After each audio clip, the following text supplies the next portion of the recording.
Well, here we are, yet again, as summer ends and fall approaches. The theme of Halloween is picked up early almost every year, and speaking of which, I thought it might be a little bit interesting if I shared my review of Scream 6. Yes, I think 6 is a lot better than 5 for some reason, because sometimes the attention to detail it can be a little bit important sometimes it may not. But yet again, it seems like the only thing different in this one is a location. Yes, as I've noticed, it's not filmed in Woodsboro as the first 5 were, and yes, we may have recurring characters that have met, such as Gail Weathers, the investigative reporter, and Kirby, who's now an officer in this one.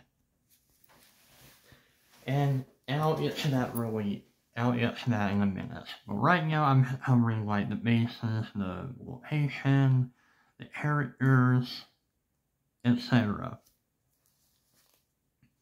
So far, it focuses on the two sisters, mostly Tara and her sister, gosh, what is her name? I'm flipping it up. Samantha Carpenter, aka Samantha Loomis. And yes, it focuses on Samantha and her sister Tara. Mainly because they've been through a lot, they've seen through a lot, and yet they become survivors at the end. And they still are survivors. So it focuses on them, and what I like about them is that the bond and chemistry they have as sisters. Yes, they kind of have their moments when they bicker a little bit, and they had a little bit of a fallout, but one thing that brought them close was, you guessed it, Ghostface. And yes, I'll be getting to that in just a little bit, but right now, like I said, I'm covering characters, location, and what has changed throughout the years. Yes, sometimes we might see a little bit of nostalgia, some references to the previous Scream, because they all connect somehow, just like all the Halloween movies have a connection somehow. All the Halloween movies have a connection, all the other horror films like Friday the 13th, Nightmare on Elm Street, etc. But anyway, a little off topic here. The plot involves, like I said, mainly focuses on the two sisters, their best friends, how they have a connection with each other, how they bond, how they try to survive being attacked by Ghostface. And yes, it does happen a lot, more few times than not, and in this one, and in this one, yes, there are a few spoilers, and yes, there are a few things that kind of caught me off guard. Between the scene in the convenience store, when where Ghostface has a gun, and yet I did not think that would be possible. Because usually Ghostface ends up using a little bit of a knife, the same way that Michael Myers uses one. And I just thought it was interesting. And yes, I didn't happen to see the preview, but I knew that they showed it during the Super Bowl weekend, I think. Quote me on that if I'm wrong. But anyway, there's a few things I enjoy, like the convenience store scene where they try to get away with away from Ghostface because he's going after one of the sister because of a connection that the sister has with her father being the original Ghostface killer, Billy Loomis. And the reason why that being because it's almost hard to break free from it because it's kind of like it hurts. You know, the whole sin of the father thing, like when the kid ends up being like the father because the father had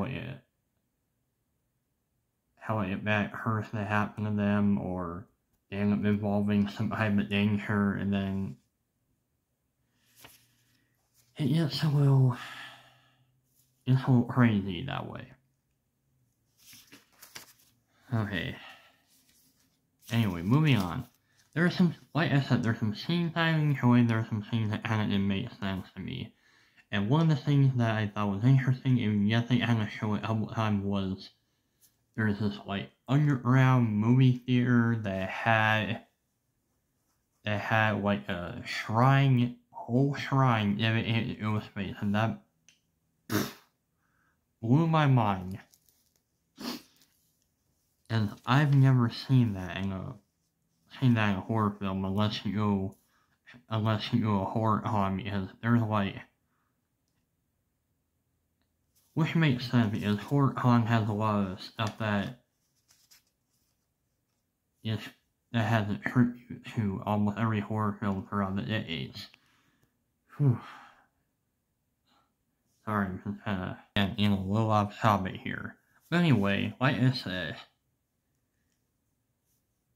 in the end, and this kind of like caught me off guard, is I had no idea who the killers would be, but eventually I kind of found out, even though like they mention it as a spoiler because they're going through the rules of almost every Scream movie that has been ever made, like don't trust anyone, don't answer the phone, don't split up, and they kind of like listed a few suspects, and some of them kind of caught me off guard with who they were, but eventually it kind of made sense a little bit, because one of the suspects ended up being like the sheriff's son, who many call it creepy nerd, and the roommate Quinn, who was the sheriff's daughter, and who many call